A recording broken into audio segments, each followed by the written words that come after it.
You've gutted the Bureau of Institutional Knowledge and Expertise. You fired or pushed out seasoned FBI officials, many with more than 20 years of experience, and were working on cases that were critical.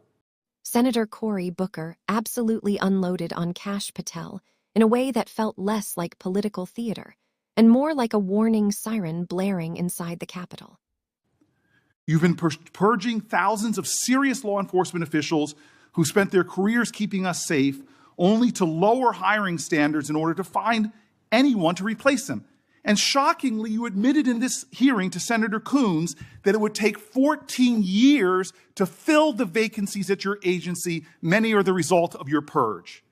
20% of FBI agents are doing low-level immigration enforcement instead of their mission-critical work. You've disbanded entire task forces that stop election interference, foreign influence, public corruption. And who benefits from this? Well, corrupt people benefit from it. Criminals benefit from it. Vladimir Putin benefits from it. And it really makes me wonder who you're looking out for. It makes me think we can't trust you as a nation. You swear to release the Epstein files, but now you're withholding the Epstein files.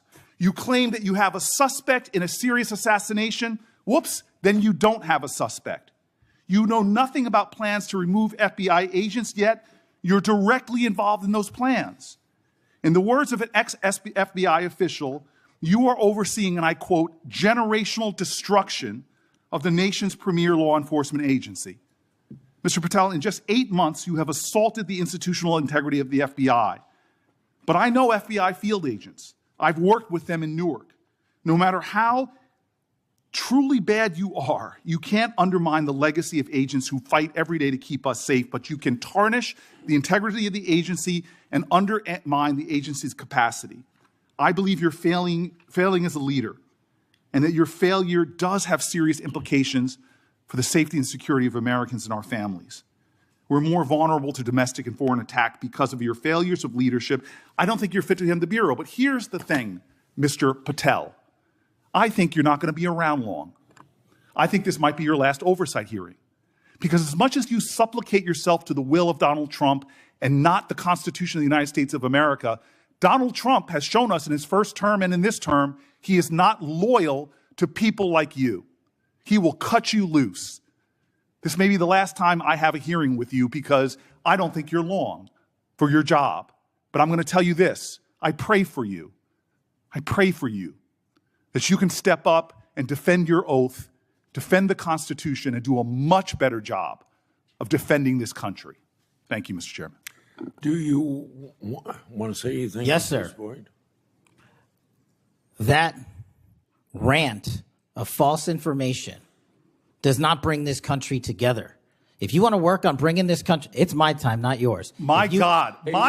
If you want to talk about dividing this country, it is my I follow time. you on your social media posts that It is tear my this country time apart. to address your falsehoods. Oh, You are an you can try embarrassment all to the you division want in this country. to not take It is my responsibility time. for what You you had have your said. time. Sir, you're Your making a time is mockery of this over. committee. Sir, you don't tell me my time is over. You The know how people far of New we've Jersey come tell me since what my you time is. Senator- You can't lecture me. You can tell me Sir, my time's over? You may be the charge of the I'm FBI, not going anywhere. but I am not afraid of you, Mr. sir. Chairman, Not afraid of you. Mr. Chairman, point of order. Senator Booker, I announced at the beginning of this meeting that this back and forth talking over each other doesn't work. And I said if that happened, I asked Patel not to respond, and I was going to give him some time after the senator's time was up to respond. And he has the privilege to do that uninterrupted. Mr. So Chairman, one point of order. Go ahead, Mr. I've Patel. watched him talk over us, and you've never once criticized him for us not even being able to get our questions out. Well, He has been rude and disrespectful to senator after senator.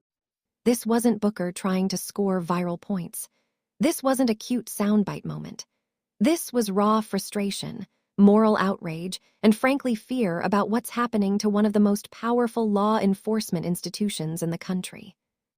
From the jump, Booker laid out an indictment that was devastating in both scope and detail.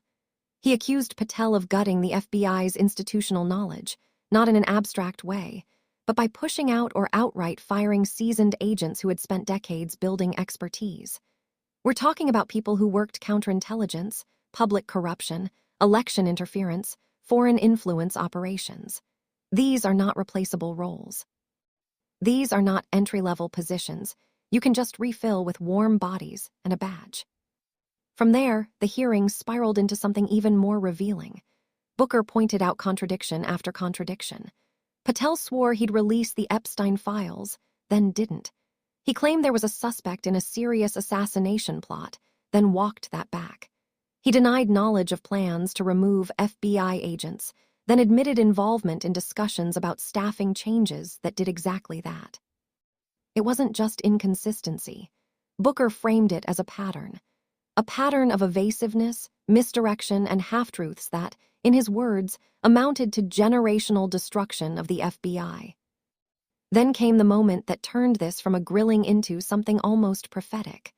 Booker told Patel, to his face, that he doesn't think Patel will be around much longer, that this might be his last oversight hearing, not because Democrats will force him out, but because of the very person Patel is allegedly bending over backward to serve. Donald Trump. Booker didn't mince words.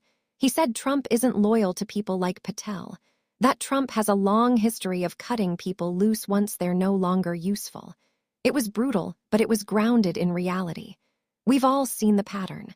Loyalty flows one way, and it's always temporary. And then, unexpectedly, Booker did something that caught a lot of people off guard. He said he prays for Patel, not sarcastically, not performatively.